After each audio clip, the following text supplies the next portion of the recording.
My name is Jim Rudolph. I'm an environmental specialist here at MWMO. So today we're doing river water quality sampling. So we get a Secchi tube reading, and we also get a water quality sonde reading. And then John over there will be collecting water sample. So those are the three things we do. And then we've got 7 sites. One of them we do quarterly and the other we do twice a month.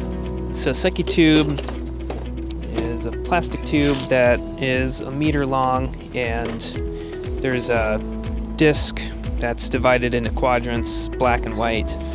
And so you fill it with water, pull on the string until you can just distinguish between the black and the white, right about there.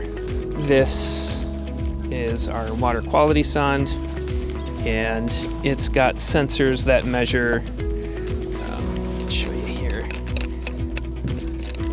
So this sensor measures pH, this metal tab measures temperature, this other part measures conductivity, and this measures dissolved oxygen. So we get this measurement at every one of our sites. This device here is a Van Dorn sampler.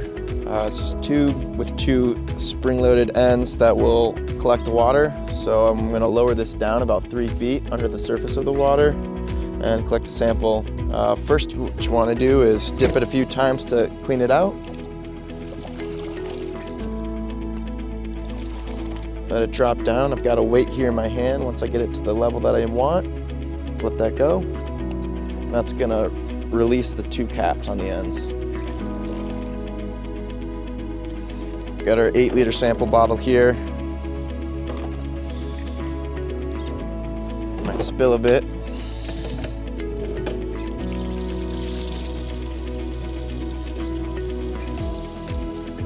So with the list of analytes we have, it's a pretty extensive list.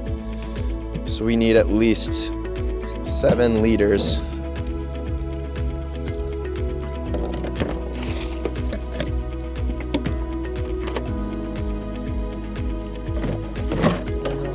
The point in collecting all of these data is to line up the data and look for trends over time. So we collect data on total dissolved solids, total suspended solids, phosphorus, nitrogen, nitrates, metals, things of that nature.